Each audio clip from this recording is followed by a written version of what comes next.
I was a man, but I have become something unrecognizable. I still, for the most part, look the same, but inside something felt different. Something precious to me was removed long ago and replaced with what I can only gather is a star of blackness. Time slips away. Moments feel meaningless. I remember some parts of my past. I'll share what I still retain. I am not from your world, but somewhere different. We had magic, but in the form of industry. We were on the cusp of some magnificent breakthroughs. From what I gathered, my people were on the brink of designing a self-moving carriage. How that idea made me marvel.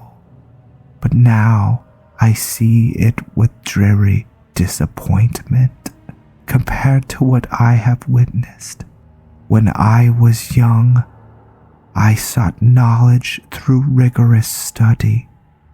My joy was to learn, gaining degrees from the most prestigious of schools.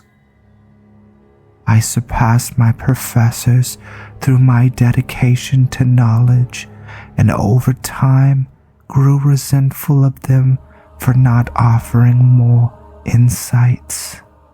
Their capacity for learning was fleeting. They were undeserving of my company. I desired knowledge above all, and yet I had learned it all. It was a horrifying position to be in when information is what satiated my mind and brought me peace. I began to devote myself to the occult, hoping that there would be something beyond this material existence. After years of seclusion within my manor, I began to hear whispers. These voices came from a painting. This painting appeared in my home one day. I don't remember how or when it came, yet I can say it exists. Maybe it had been there all along. These whispers gave me instructions. Do you hear them? The voices?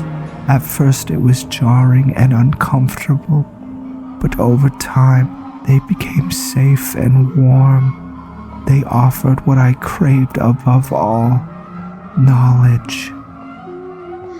I followed the voices exactly to their specifications, and I was rewarded for my obedience. I performed a ritual. I won't give you the grisly details, but my mind is forever haunted by these acts. Such a cost, yet my insatiable desire for knowledge has no bounds. Alas, a portal was opened, and I was enraptured by corporeal tentacles. This being has given me everything I wanted, meaning and purpose. I am now a herald of this creature who has no name.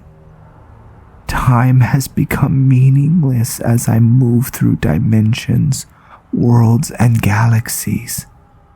I am an archivist. I am the observer and the narrator, forever bound to watch and catalog the stories you mortals tell.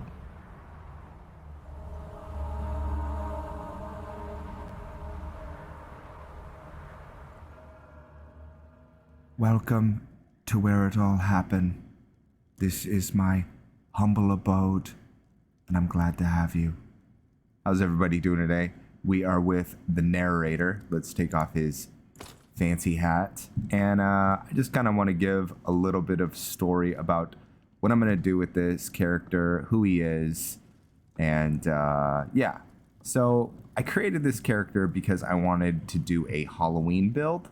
So this is the Halloween build, very Lovecraft inspired, and but he is going to he has the ability to appear in every series in any Icarus content. That means he could be in Fallout, he could be in Skyrim, Baldur's Gate, anything I want to do, this character can exist in.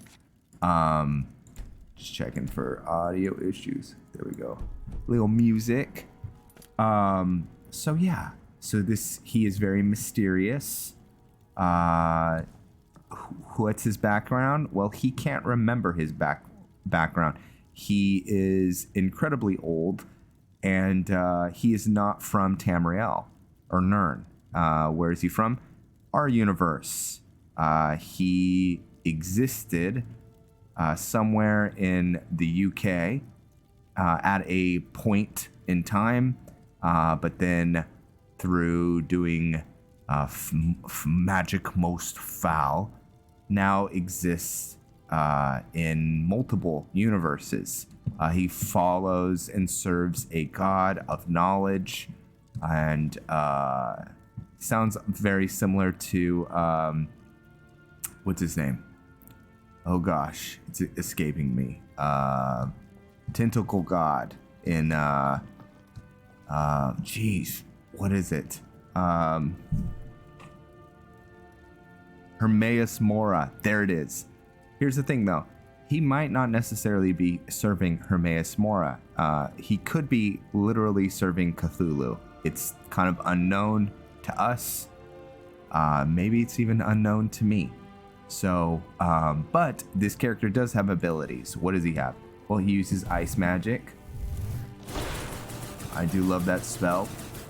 He has godlike abilities, so he doesn't get tired. He doesn't, his magic doesn't run out. And then he also uses illusion magic. So, this is this character, the narrator. He has a name. He can't remember his name. And he hungers for knowledge, stories, and he's a vampire kind of in that way. He's not a vampire. He literally is not a vampire. But he desires knowledge as a vampire hungers for blood. So he's going to be in all the different characters' stories, just narrating, basically observing. And he could come to your house one day. No, not really. That would be freaky, though. He's very disturbing looking. So, all right. Well, I thank you guys for watching. This is just a short little explanation of this character, and who knows what we do with him in the future. I know that the Icarus channel is packed tight with other series, so we'll see. But anyways, I thank you guys for watching, and I will see you all very, very soon. Goodbye, noble listeners.